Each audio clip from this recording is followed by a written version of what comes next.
Borthakur IAS Academy. Prostuti aru adhyayanor nirbhorjogyo thikona. Borthakur IAS Academy. Hello everyone, welcome to the Hindu analysis for 25th June 2021. Let us begin with the first article today.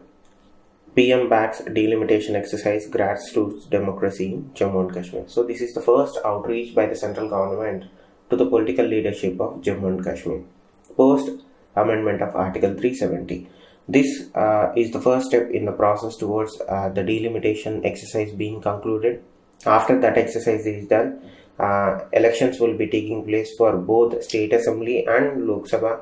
Then after that, after successfully concluding the state elections and Lok Sabha elections, restoration of Jammu and Kashmir statehood will take place. So this would be the optimistic timeline that the government is looking at.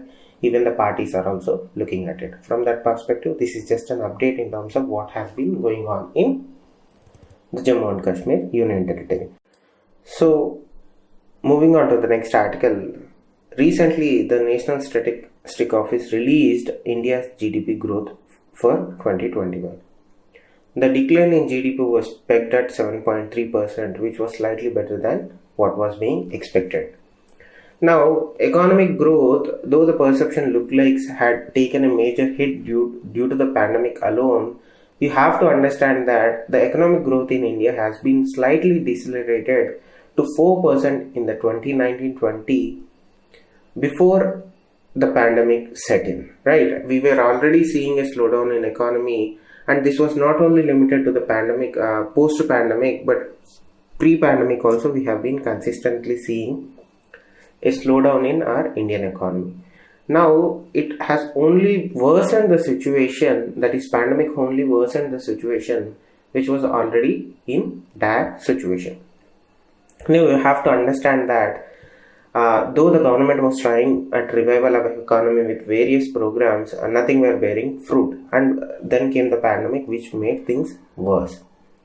Now, one of the major sectors that took a large hit was the unorganized sector, and this was due to the direct implications of imposing lockdowns on economic activity.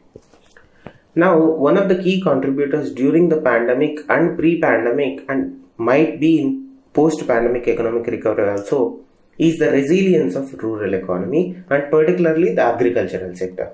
Though there was no particular physical support that was being provided to this particular sector by the government, it performed and contributed better than any other sector. It not only provided jobs to the migrants who were returning from cities, but also sustained the economy in rural areas. That is how the agricultural sector insulated certain sections of the society during the pandemic. But that might not be the case anymore. So when you look at the average growth rate in agricultural sector in rural areas, the GVA was recorded at 4.8%. Now that is significantly higher than the growth of the economy as whole, which was recorded at 3.6% in the last 5 years alone. Now when you look at the numbers from the perspective of economic distress in rural areas, they have been largely underreported and particularly underestimated. Now you can ask anybody and they'll tell you that the way that second wave attacked or had an impact on rural livelihoods or lives was far higher than it had or it did in the urban areas. So it was very uneven. Now when you look at the rural areas number, there is a greater chance that due to these financial hardships induced by the second wave of the pandemic, people are going to go into debts, particularly from non-institutional sources. That is a risk that the government cannot anticipate or prepare for. Now, they cannot even track such kinds of debts or indebtedness from non-institutional sources. That also plays a part in framing an effective policy to help rural area or rural economy. Now, look at the steps taken by the government of India to help the rural economy or the rural population of the country. Now, the free food grain system that they initiated in the initial stages of the pandemic has been extended till this year end, but it does not include pulses that were provided last year. Now look at the cash transfer benefits or any other cash transfer schemes. Last year we had certain cash transfer schemes for vulnerable sectors of the population. Now that has been taken away. And one of the backbones of rural economy was the National Rural Employment Guarantee Scheme.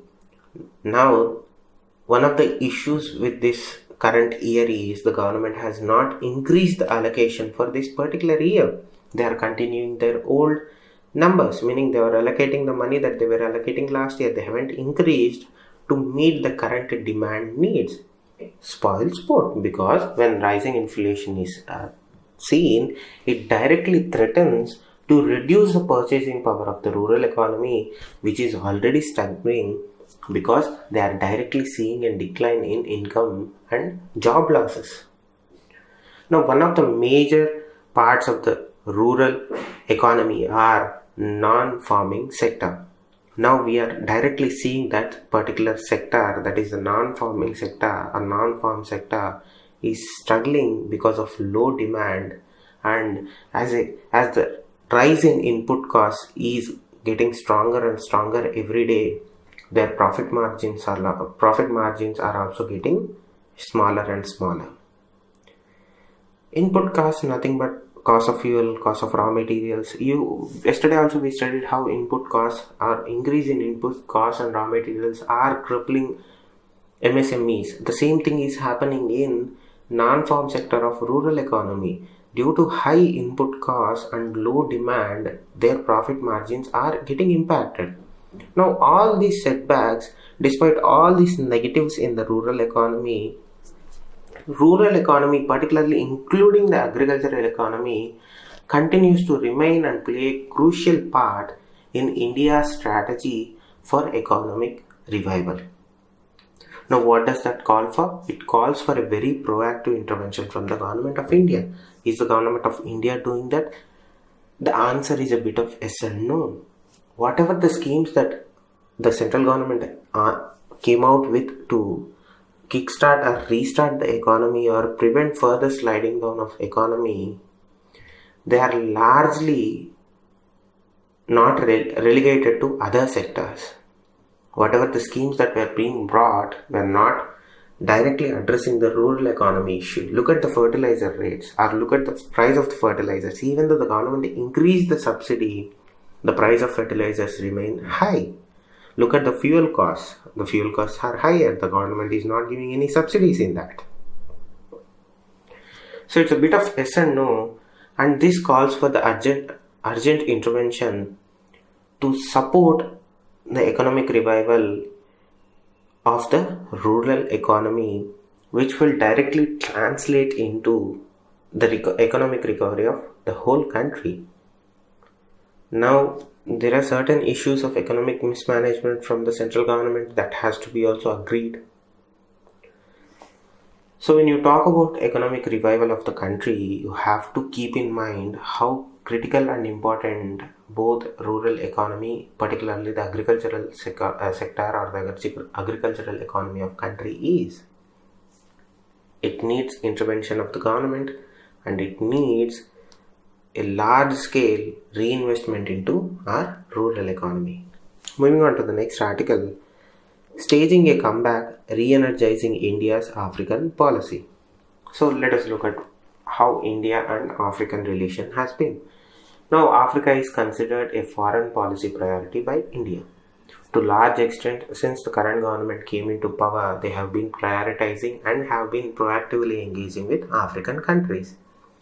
Even though COVID-19 was playing a spoil sport, Indian government took new ways or found new pathways to engage with African nations by way of dispatching medicines and later vaccines through Vaccine Maitri.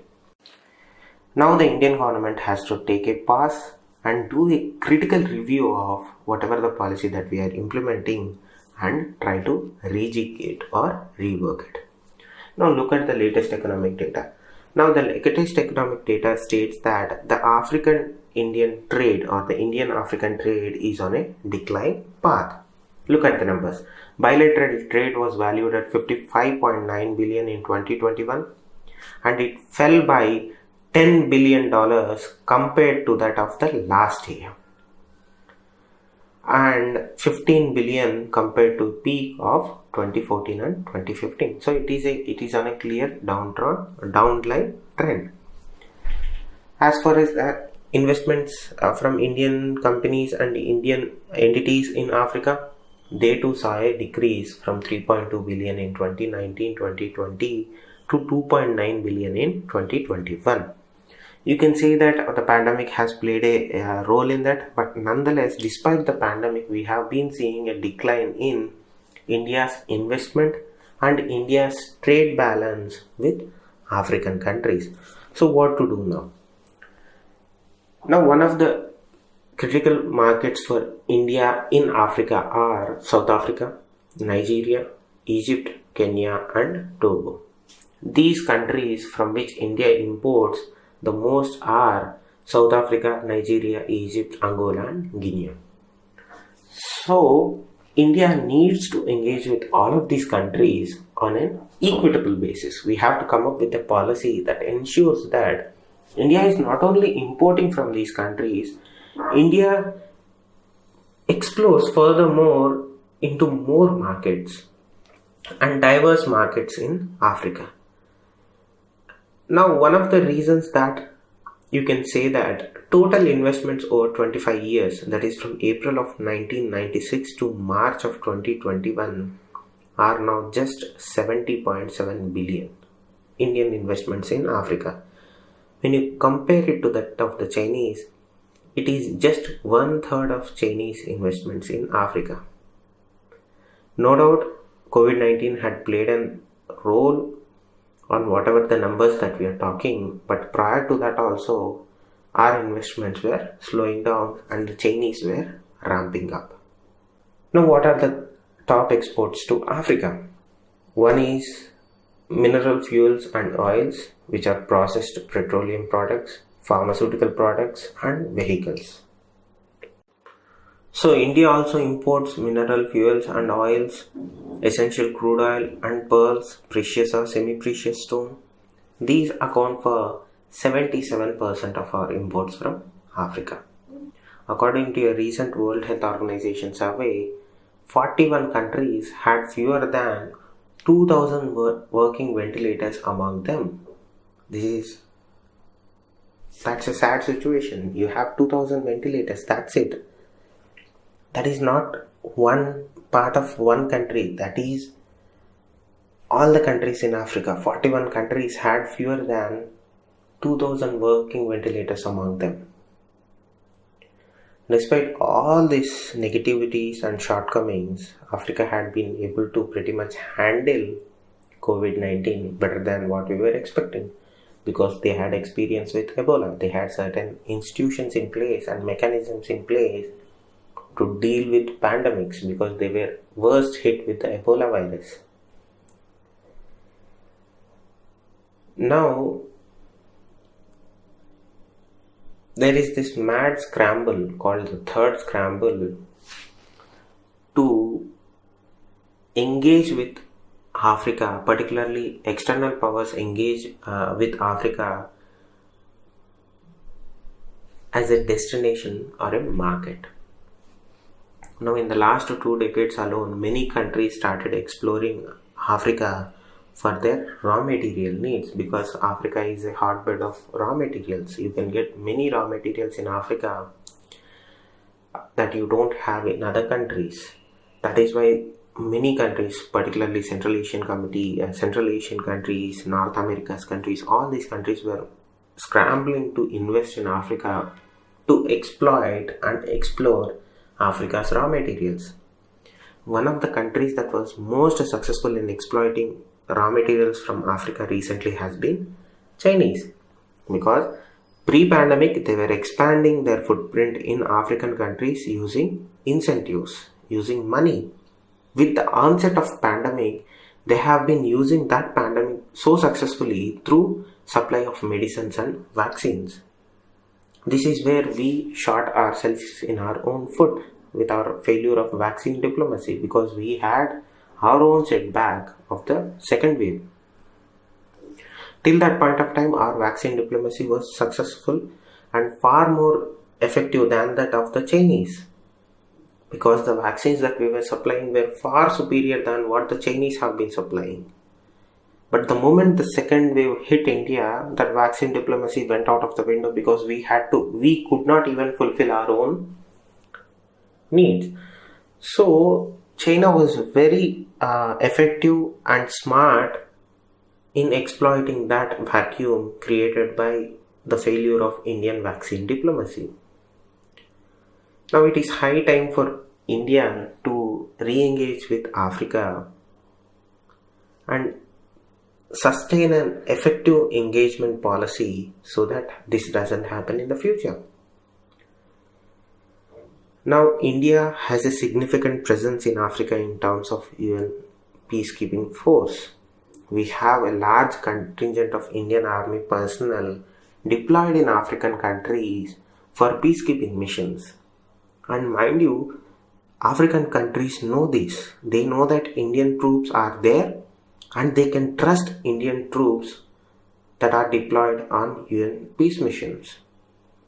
Look at how African population or how African civilians interact with Indian troops stationed in those respective countries or in respective areas. Look at the operations that Indian armed forces conducted under the flag of UN peacekeeping force or UN peacekeeping missions to protect civilians from during civil war and terrorist attacks.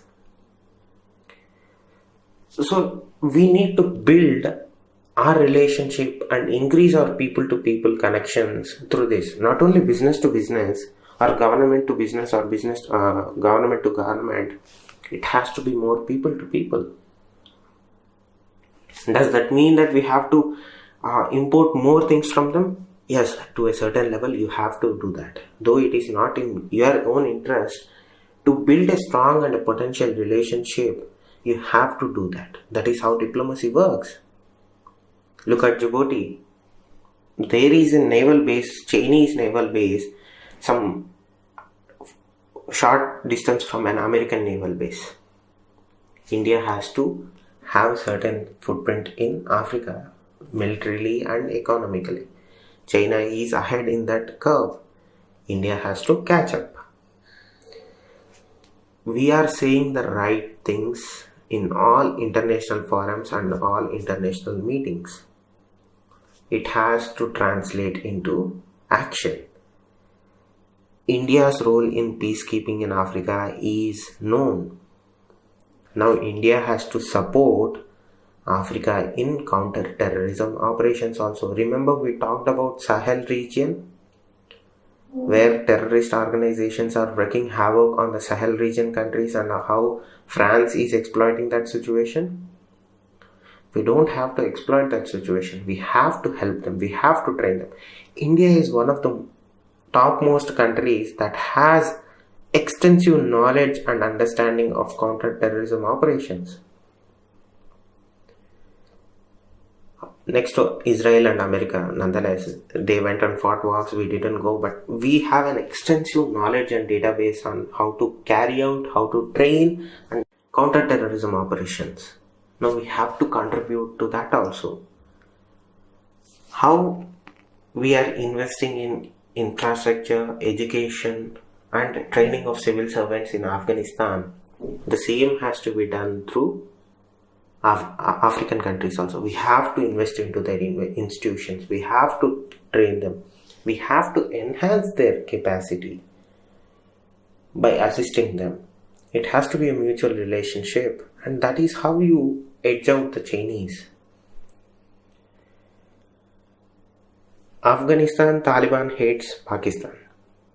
In Africa, African countries hate Chinese investment. But they have no other option but to accept them. That's the situation. If you provide a very much interesting alternative to the Chinese investment, they'll obviously go for it. But it's up to us to come out with those options. You have to give them a choice. You have to give them an option. Right now they don't have an option. Neither the Americans are interested in Africa. They have exploited whatever they could. Right now they are concentrating on Middle East and Asia. European Union, you know how Germany, how France, they are playing their own game in the backyards. They are propping up governments in Africa. They are toppling governments in Africa. They have their own playing field. So you need a country like India that doesn't have much interest or self-interest. Yes, we have self-interest. We need their resources. We need their help in getting their resources. So you need to engage with them on a equitable basis. You don't look down upon them. That is what these countries are doing. You don't have to look down upon them. You have to look at them as partners. Right now they don't have options. They have one option, that is the Chinese investment option. India can take up the place of the other option and provide a better alternative that benefits both of our countries. So that has to be the policy in Africa. The future battle in terms of supremacy is going to be fought over access or control over raw materials of Africa. That's the absolute truth. So India has to enhance its contributions and engagement with Africa. Now we have to prioritize Africa in Indian diplomacy, and we have to engage with them economically. Right now, according to the author, Indian African policy is like a car running on an empty fuel tank. We have to promote economic relations, and we have to ensure that whatever the interactions that is taking place in India does translate into real-time investments. Now we also have to ensure that we bring in the Quad partnership into the African equation also. We have to leverage whatever the resources that India can pool with the help of Quad countries and successfully develop a paradigm in which Quad engages with Africa directly, irrespective of what the regional complexities are, despite whatever the economic complexities are. We have to leverage whatever the resources that India could access through Quad to help Africa, to engage with Africa. So that should be the African policy for Indian planners and government. Moving on to the next article, Army issues tender for 1,750 FICVs. FICVs stand for Futuristic Infantry Combat Vehicles. Now this is just a request for information. Last month, a request for information was also issued for procurement of 1,770 future-ready combat vehicles. This is second in line of that request of interest. Replace the aging vehicles or the Russian vehicles that we have been using till this point of time now. Now, according to this request for information, the Indian Army has asked that the vendors must be willing to supply 75 to 100 vehicles per year. Now they have to again pair up with an foreign Indian company. If it is a foreign company, they have to pair up with an Indian company. If they are an Indian company, they can pair up with a foreign original equipment manufacturer to supply the vehicles. That too, they have to supply 2 years within the signing of the contract. Now, this is not the first time that Army is looking for new vehicles, new infantry vehicles. This is the third time. Now, the idea is to deploy these vehicles all over India, whether it may be the western borders, it may be the eastern borders with the China, where high altitude warfare might take place or patrolling might take place. And they are trying to, as I said, right, currently we use a Russian 1980s Russian origin BMP-2 to carry out these infantry operations. We need new vehicles to meet new demands, and modernized equipment is a critical component of a strong defense and a stronger offensive. So the main operational task, what are the tasks that this vehicle has to take out? The vehicle must be able to carry troops. It must be armored personnel carriers. It must be able to destroy enemy tanks. It must be able to deter or counter low-flying helicopters and any other ground-based weapon platforms and positions. So they are looking for a vehicle or a group of vehicles that can carry specific functions and all while protecting troops. So moving on to the next article, jab status linked to resuming of business in Northeast. So the Assam government has came out with a new initiative to fight vaccine hesitancy in the state. Now the Assam government is doing two things. One, they are saying that they are going to pay salaries to frontline staff only after vaccination. That is one step to fight vaccine hesitancy within the government itself, that is with employees. The second aspect that they are doing to fight vaccine hesitancy in the population is, if you are an owner of a shop or if you are thinking of opening or reopening your shops or commercial establishments, you have to get vaccinated. Now if you are a commercial vehicle, meaning you are a driver or you are an employee of some organization that operates vehicles, then also you have to get vaccinated. So linking employment with vaccination or payment of salary with vaccination is a right step towards fighting vaccine hesitancy. Sometimes people will not listen to you trying to explain the advantages of getting a vaccine and how you would be helping in coming out of the pandemic. But sometimes they don't listen because they are set in their ways. But link into their pockets, immediately every apprehension goes out of the window and they are like, can I get vaccinated now? So this is a right step towards fighting vaccine hesitancy both inside the government and inside public. They can set an example for this with this scheme. Moving on to the next article, full license for Covaxin may take time. So look, currently the Covaxin vaccine, which is developed by Bharat Biotech, is being administered after it got clearance under emergency authorization. It hasn't been given a full license to be administered.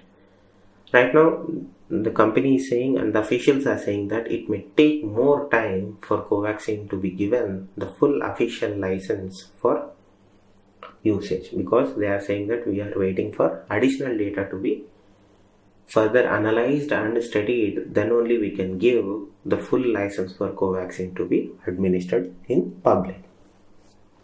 That's the article, that's it. Moving on to the next article, in contact with all stakeholders in Afghanistan, says India.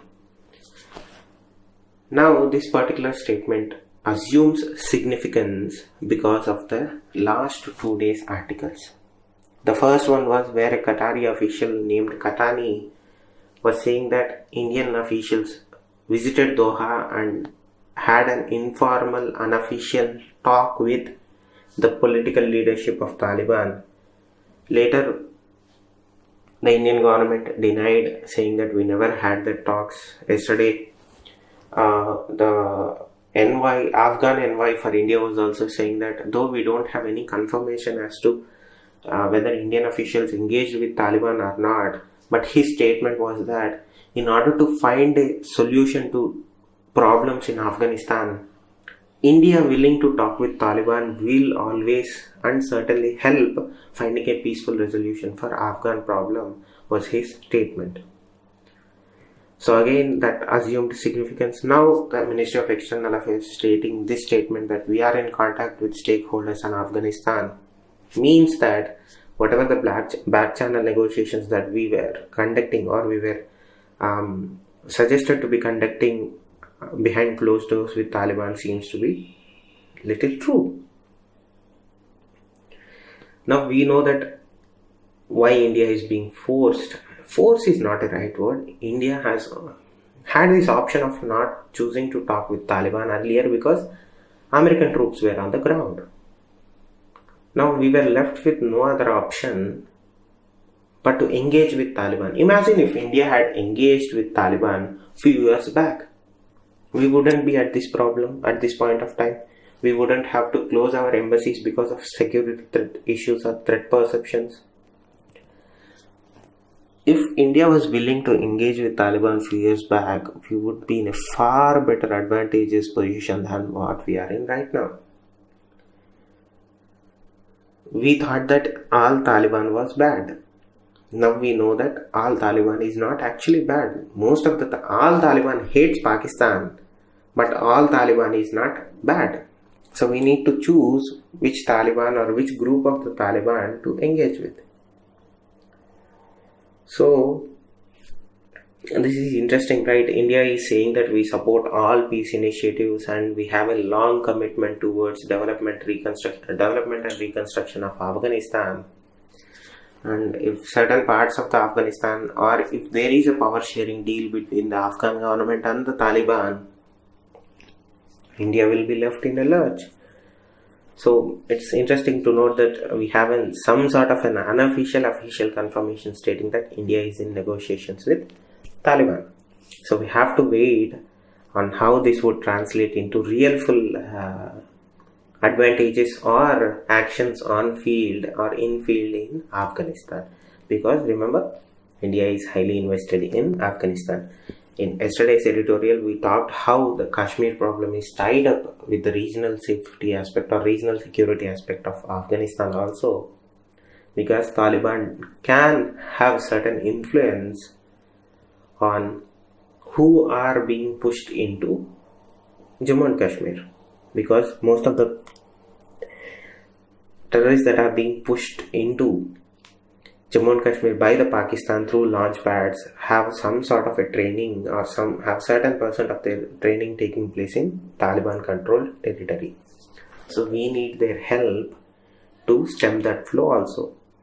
So it is interesting that we are agreeing at the same time denying that we are engaging with Taliban. We have to wait what this will result in.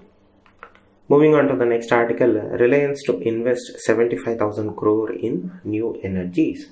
Now, yesterday the Reliance Industries Group announced that they are in plans to invest 75,000 crore in new energy business. So, what this investment will involve? Now, the Reliance Industries aim to set up 4 large manufacturing units involving an investment of 60,000 crore over a period of 3 years in Gujarat. Now, they have started already work on developing an green energy giga complex of 5,000 acres in Jamnagar, meaning building a solar field, and this is in their way supporting the government initiative of diversifying our energy sources.